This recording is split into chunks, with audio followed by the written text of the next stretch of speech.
Hello বন্ধুরা, নতুন একটি ভিডিওতে তোমাদের সবাইকে জানিয়ে আরও একবার অনেক স্বাগত।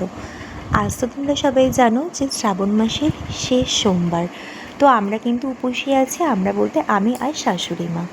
আর আজকে কিন্তু বেশ অনেকটা সকালে উঠে পড়েছিলাম, যদিও 7টা 7:30 আমার কাছে সত্যিই অনেকটা সকাল, কারণ আমি বরাবরই কিন্তু লেট রাইজার।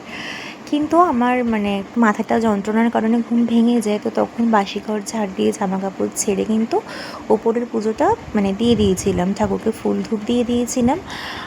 তারপরে কিন্তু তো সম্রাট তো তার কিছুক্ষণ পর অফিস চলে গিয়েছিলো, বাবানকে স্নান করানো খাওয়ানো সব কমপ্লিট করে নিয়েছিলাম।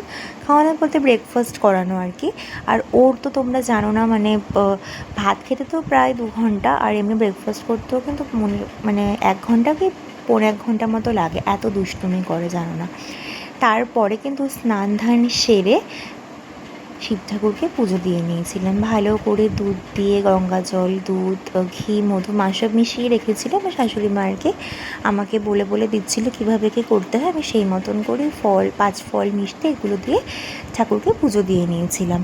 তারপরে তো সবার জন্য চা করে দিয়েছিলাম, তারপরে কিন্তু নিজেও খেয়ে নিলাম চা, আর তার সাথে হচ্ছে বিস্কিট। আর ডোডোর জন্য রাতের রান্না আর দুপুরের রান্নাটা আমি একসাথেই করে রাখি, তাতে সুবিধা হয়, নাহলে রাত্রেবেলা আবার রান্নার ঝামেলা থাকে।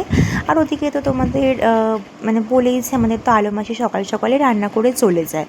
যদিও ছেলের রান্না মা রিচিকাও মাঝে মাঝে করে দেয়, আমাকে বলে করে দেবে, হলাম থাক, আমারও একটু সময়টা কেটে যায়, একটু ভালো লাগে। এখন তো আর কোনো কাজ বাজ নেই, বেকার মানুষ আর কি, তাই জন্য আর কি। আর ওদিকে দেখো আরেকজন কি করছে। আর হ্যাঁ, আমি কিন্তু কালকে ওর চুল কেটে দিয়েছি জানো তো, পুজোর দেরি আছে, তখন আবার স্যালুন থেকে কাটাবো, কিন্তু আপাতত কেটে দিয়েছি। চুলগুলো অনেক বড় হয়েছে, তো বেচারা ঠান্ডা লেগে যাচ্ছে, কাল বৃষ্টির জন্য বেরোতে পারিনি। নাহলে ভেবেছিলাম কালকেই ওই 11টা 11:30 নাগাদ আমি ওই সম্রাট গিয়ে কাটিয়ে আনবো, তো যাই হোক হলো না, আমি করে নিলাম। আর গতকাল না সন্ধেবেলায় কিন্তু আলুর চপ করে নিয়েছিলাম আমাদের সবার জন্য, বৃষ্টির দিনে কিন্তু এগুলো খেতে খুব ভাল লাগে।